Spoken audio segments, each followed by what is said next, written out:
बोलो सिद्धेश्वर धाम की। एक बार पुनः जानकारी है, क्या है कि भागवत का रेट सुनकर के लोग परेशान हो जाते हैं।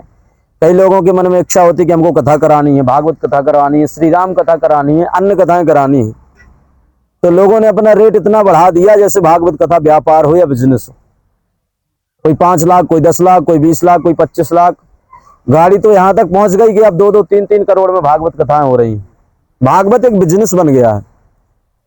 तो श्री सिद्धेश्वर दिव्य कृपा धाम से, सिद्धेश्वर धाम आश्रम से जो भी कथाएं की जाती हैं या जो भी कथा कराना चाहता है या जिनके मन में इच्छा है कि हम भी कथा कराएं पर पैसा नहीं है तो कैसे कथा कराएंगे। देखो, पैसा एक व्यवस्था होती है, हम बहुत पहले भी बोलते आए हैं कि सिद्धेश्वर दिव्य कृपा धाम से जो भी कथाएं की जाती हैं या जितने भी दिव्य दरबार लगाए जाते हैं, सिद्धेश्वर दिव्य कृपा धाम की पीठ भागवत कथा का 1 रुपया नहीं रहती, बिल्कुल निःशुल्क रूप से करती है।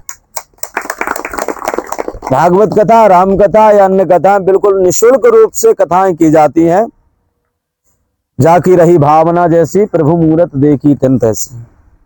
तो बिल्कुल 1 रुपया नहीं लिया जाता। ना ही आप लोग घबराएं। आप दक्षिणा के रूप में केवल हमें एक तुलसी का पत्ता, एक नारियल भर दे देना, हम इतने में ही खुश रहेंगे। इसी को हम आपकी बहुमूल्य दक्षिणा समझ करके स्वीकार कर लेंगे। हमें पैसा नहीं चाहिए कथाओं का। तो बिल्कुल पूर्ण रूप से ये कथाएं हैं। दिव्य दरबार भी पूर्ण रूप से निःशुल्क होता है। तो ये जानकारी थी। बोलो जय श्री कृष्ण।